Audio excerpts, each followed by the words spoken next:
تفصیل لکھی ہوئی ہے کہ حضرت ابراہیم کو کعبے کی دیوار بلند کر دی. وَإِذْ يَرْفَعُ إِبْرَاهِيمُ الْقَوَاعِدَ مِنَ الْبَيْتِ وَإِسْمَاعِیل، یعنی ابراہیم اور اسماعیل مل کے خانہ کعبہ کی دیواروں کو بلند کر رہے ہیں اور کہتے جا رہے ہیں ربنا تقبل منا، مالک ہماری اس خدمت کو قبول کر لے، انکا انت السمیع العلیم، پروردگار تو بہترین سننے والا ہے، تو بہترین جاننے والا ہے.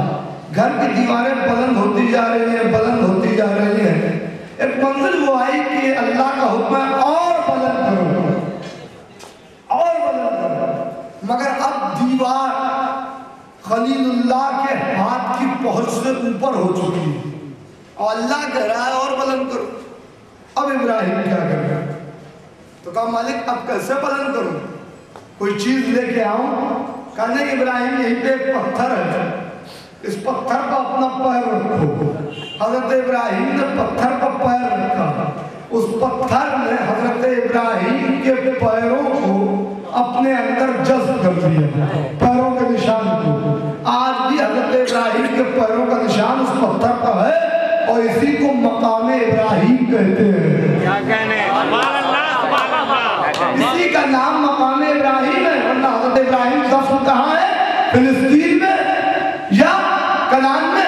یہ ایک الگ روایت ہے بیت المقدس میں جہاں 70,000 انبیاء بنی اسرائیل میں آئے اور ان کی قبریں ہیں. مگر یہاں بی بی ہاجرہ کی قبر ہے. جو کعبے کا قوس ہے نا وہاں پر بی بی ہاجرہ کا مدفن ہے. وہ کعبے کا قوس بی بی ہاجرہ کا مدفن ہے، شہزادی کا. کیونکہ ابراہیم تو سارا کے حکم سے وہاں رہتے نہیں، مکے میں چلے آتے ہیں. آپ تعمیر کر رہے ہیں، ہاتھ کی پہنچ سے اوپر کا پتھر پر پیر رکھو. پتھر نے ابراہیم کے قدموں کے نشان کو جذب کیا اپنے اندر. پتھر جانتا میں محترم ہو جاؤں گا،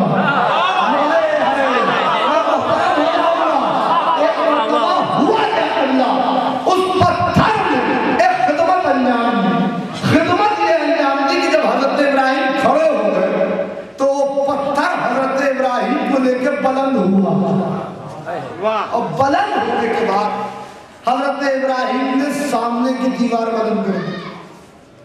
اب دائیں طرف کی دیوار بلند ہوگی تو کیا پتھر پھر نیچے آئے، پھر ابراہیم اترے اور پھر پتھر کو ادھر لے جائے تو کتنا وقت لگے گا؟ کہ نہیں ابراہیم کوئی پریشانی کی بات نہیں ہے، آپ اسی پتھر پر کھڑے رہیے. سامنے کی دیوار بلند کی، اب دائیں طرف کی کرنی. وہی پتھر لے کے حضرت ابراہیم کو دائیں طرف آ گئے، دائیں طرف کی دیوار بلند ہو گئی. وہی پتھر حضرت ابراہیم علیہ السلام کو پیچھے لے کے آ گیا، پیچھے کی دیوار بلند ہو گئی. وہی پتھر دائیں طرف لے کے آیا، بائیں طرف کی دیوار بلند ہو گئی. سامنے کی، دائیں طرف کی، پیچھے کی، بائیں طرف کی دیوار بلند ہوتے رہی. اب میں جملہ کہہ دوں گا، سمجھنا نہ سمجھنا آپ کا اختیار ہے، مرضی ہے، جیسے چاہے ویسے سن لیجیے گا. حضرت ابراہیم پتھر پر کھڑے ہوئے، پتھر بلند ہوا لیکن ابراہیم کو سامنے کی دیوار بلند کی، دائیں طرف کی، پیچھے کی، بائیں طرف کی، اور پتھر گھومتا جا رہا ہے. ابراہیم دیواریں بلند کرتے جا رہے. یہ کائنات آدم و عالم کا پہلا گھر ہے جو بن بھی رہا تھا، تباہ بھی ہو رہا ہے، بن بھی رہا ہے، تباہ بھی ہو رہا ہے. اس پتھر نے حضرت ابراہیم کے قدموں کو اپنے میں جذب کر لیا ہے، نشان قدم کو. یہ ہے مقام ابراہیم. اسی لیے اللہ نے قرآن میں کہا وَإِذْ جَعَلَنَا الْبَيْتَ مَثَابَةً لِلنَّاسِ وَأَمْنًا اتَّخَذُوا مِن مَّقَامِ إِبْرَاهِيمَ مُصَلًّى وَعَهِدْنَا. اب دیکھیے مقام ابراہیم، اللہ کہہ رہا من مقام ابراہیم مصلّى. ابراہیم کے مقام کو، مقام ابراہیم کو ہم نے مصلّى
انشاءاللہ کل گفتگو آگے بڑھ جائے گی.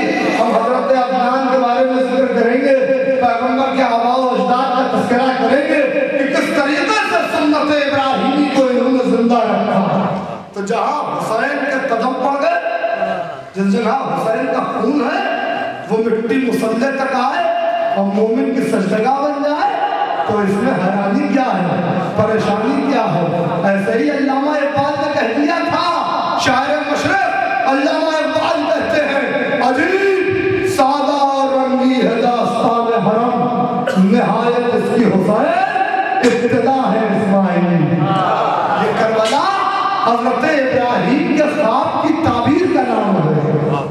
کربلا وہ ہے جس نے دم توڑتے ہوئے دین کو حیات دائمی عطا کی, حیات جاودانی عطا کی.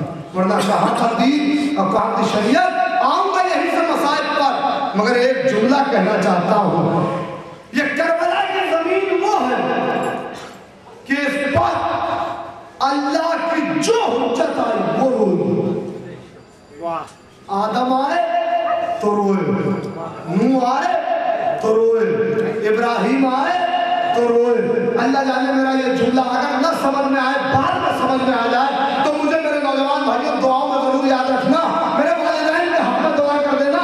ہر اللہ کا ہر ولی, اللہ کا ہر ولی جب اس زمین پہ آیا تو رویا.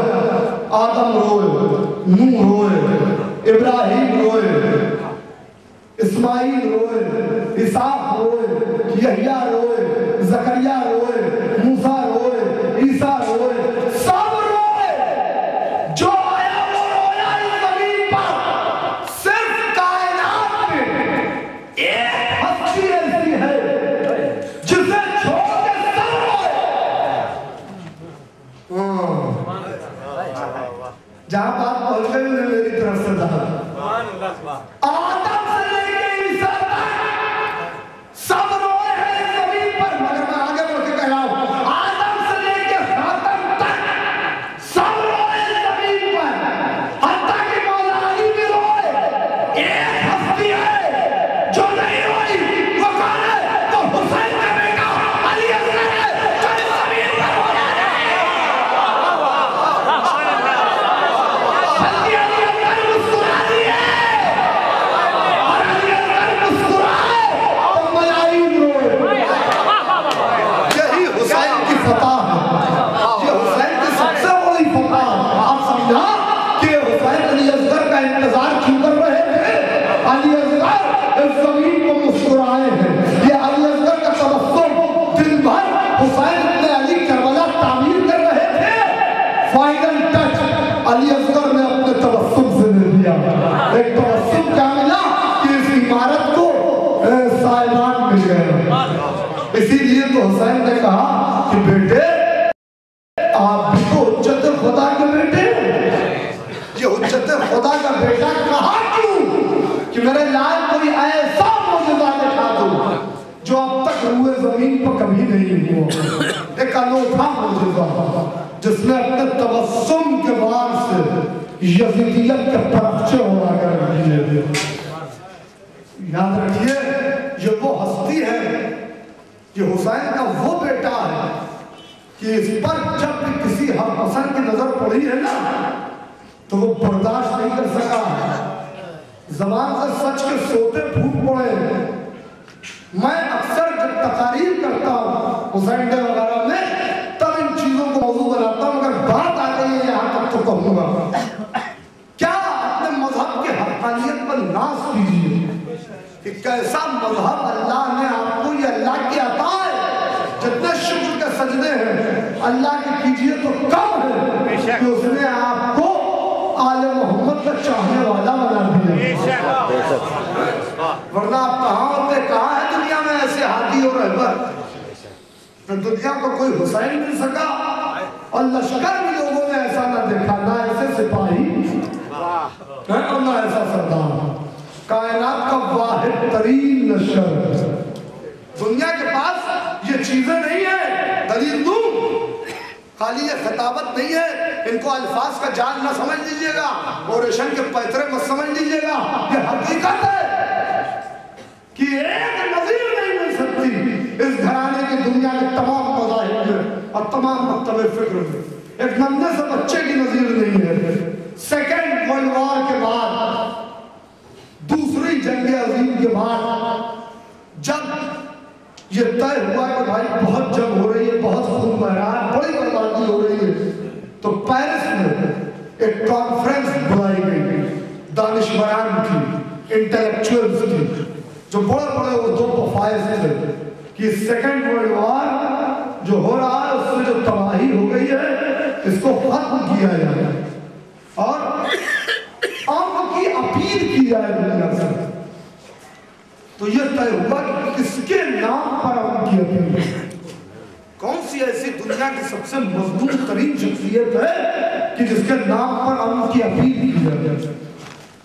اس میں کوئی مسلمان نہیں ہے، کوئی شیعہ نہیں ہے، یہ جو لوگ کانفرنس میں بیٹھے ہیں یہ یہودی ہیں یا عیسائی ہیں، مگر سنیے حق سر چڑھ کے بولتا ہے۔ تمام ہسٹری اور تاریخیں انہوں نے کئی دن تک تمام مذاہب کی پڑھی، مگر انہیں کوئی ہستی نظر نہیں آ رہی تھی کہ جس کے نام پر امن کی اپیل کی جائے۔ حتیٰ کہ عیسائیوں نے سوچا کہ ہمارے یہاں حضرت عیسیٰ کا واقعہ سب سے دردناک ہے، جو مانتے ہیں کہ صلیب پر ان کو چڑھایا گیا، تو اس کے نام پر امن کی اپیل ہو جائے تو وہ بھی کنڈیم کر دیا گیا کہ نہیں، یہ بھی اتنی مظلوم ہستی نہیں ہے، ہم ضرور عیسیٰ کے ماننے والے ہیں مگر عیسیٰ بھی کائنات کی اتنی مظلوم ہستی نہیں ہے کہ ان کے نام پر امن کی اپیل ہو سکے۔ تو ایک شخص کھڑا ہوا، اس نے کہا ہم لوگوں نے تمام مذاہب کی کتابیں پڑھ لی، ایک مذہب ہے اسلام، اس میں ایک بہت بڑا واقعہ پیش آیا ہے آج سے 1400 سال پہلے۔ وہ واقعہ جو پیش آیا ہے وہ کربلا میں ہوا، اگر کہو تو اس کی بھی ہسٹری پڑھی جائے، کیونکہ ہم نے سنا ہے اور ہم کو اپنے انٹیلیجنس سے پتا چلا ہے کہ ہر سال اس کربلا کی یاد منائی جاتی ہے اور ایسا غم ہوتا ہے کربلا کا جیسے کل کی بات ہو، اور مختلف مذاہب کے لوگ بھی اس میں آتے ہیں، تو کیوں نہ کربلا کی ہسٹری پڑھی جائے، اس پر غور کیا جائے۔ اس کی بات کو رکھا گیا کہ ہاں بالکل ہمیں کوئی تعصب نہیں کرنا ہے، ہمیں کربلا کو بھی پڑھنا چاہیے۔ کربلا کو پڑھنا شروع کیا، سنیے گا اور لکھیے گا لوہے دل پر، اپنے مذہب کی حقانیت دیکھیے۔ ہسٹری تاریخ کربلا کی پڑھ رہے تھے، پڑھتے پڑھتے ساری شہادتوں کو پڑھ رہے ہیں، اب پڑھتے پڑھتے جیسے ہی حضرت علی اصغر کی شہادت کو پہنچے بس وہیں پر رک گئے، نشان لگایا کہ بس کائنات کی سب سے مظلوم ہستی ہے، اگر امن کی اپیل کسی کے نام پر ہو سکتی ہے تو حسین کے 6 مہینے کے بچے علی اصغر کے نام پر ہو سکتی ہے، تبھی یہ خون و غارت گری ختم ہوگی۔ کربلا نہیں ہے، کربلا شہادت کا قرآن ہے جس کے سورہ علی اکبر ہے، علی اصغر ہے، جنہوں نے کائنات کو درس عام دیا ہے، امن و امان دیا ہے۔ دیکھیے کہتے ہیں امن کی اپیل بس اور بس کربلا کے اس شہید کے نام پر ہو سکتی ہے۔ میں آ گیا ہوں مسائل کی طرف، ہاں مگر کہوں کہ جب یہ امن کی اپیل ہو گئی تو الیگزینڈر گوئنل نام کا ان کا ایک فرانسیسی شاعر تھا جس نے فرانسیسی زبان میں اس وقت 1000 شعر بلکہ اس سے بھی زیادہ حضرت علی اصغر علیہ السلام کی شان میں لکھے، اور وہ 1000 شعر انگلش میں ٹرانسلیٹ ہو کر کے مختلف کتابوں میں آئے۔ آج بھی پیرس کے کانفرنس روم میں وہ اشعار لگے ہوئے ہیں اسی زبان میں، اور جب اسے انگلش میں ٹرانسلیٹ کیا گیا تو حامد بن شبیر نے کلمۃ الحق میں اور مختلف کتابوں میں نے دیکھا کہ عجیب انداز سے کہ اس کی جو ہیڈنگ تھی وہ یہ تھی appeal for universal peace, appeal ہے پوری کائنات کو، پوری یونیورس کو امن و امان کی، کہ سیکنڈ ورلڈ وار کے بعد کیا کیا ہوا۔ اور پھر انہوں نے 3 بار کہا کربلا کربلا کربلا۔ دیکھیے مگر کیا کہہ رہا ہے کہ قیامت کے دن ہم بھی کربلا کربلا کریں گے۔ یہ ہے حسین کا معجزہ کہ جن زبانوں سے اللہ ہو اوپر نہیں نکلے گا، اس سے بڑا کوئی معجزہ ہے حسین کا کہ اللہ کا وعدہ ہے میرے حسین تم نے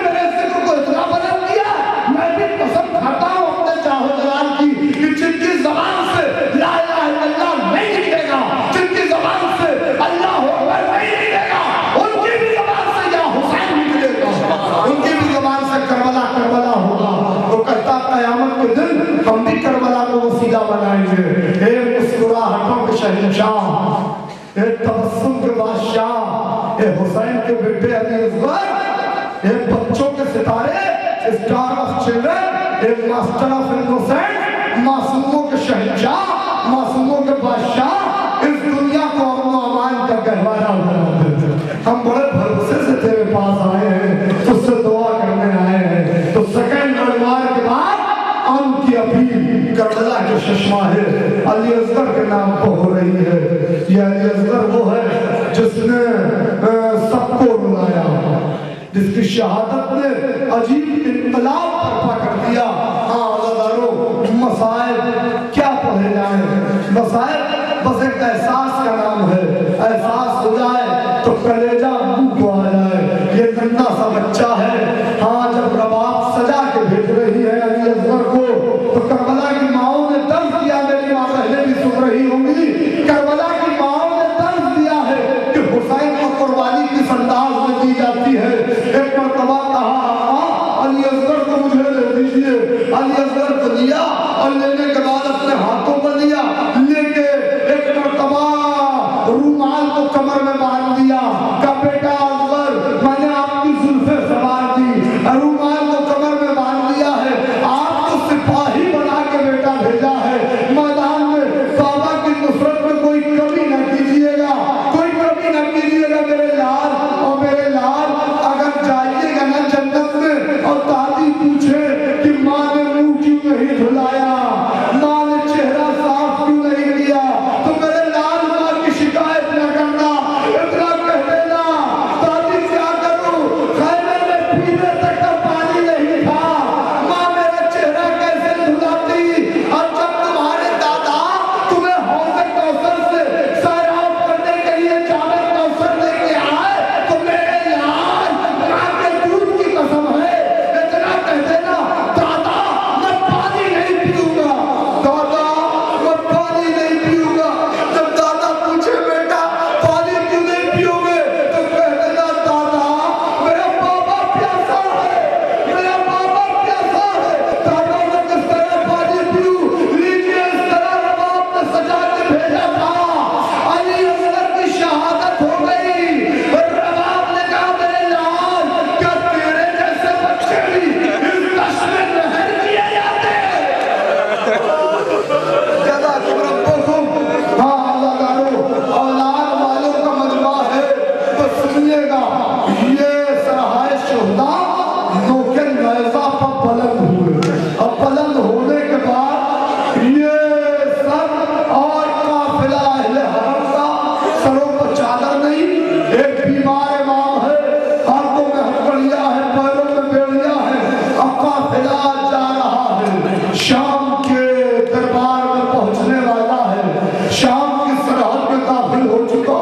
ایک ضعیفہ عصا پکڑ کے باہر آئی، اس نے دیکھا عجیب ہنگام ہے، ایک مرتبہ ایک نیزے کے پاس ایک ملود ہے جس کے ہاتھ میں ایک نیزہ ہے اور نیزے پر سر ہے، ایک مرتبہ ضعیفہ آتی ہے اور آ کے اس ملود سے کہتی ہے یہ کن کا قافلہ ہے، ایسا لٹا ہوا قافلہ میں نے کبھی نہیں دیکھا، کہا یہ باغیوں کا کنبہ ہے، یہ باغیوں کا لشکر تھا جس نے خروج کیا تھا، ہم نے انہیں مار دیا، یہ ان کے سر نیزے میں ہیں اور یہ ان کے اہل حرم ہیں، ان کے ناموس ہیں، ہم یزید کے پاس لے جا رہے ہیں۔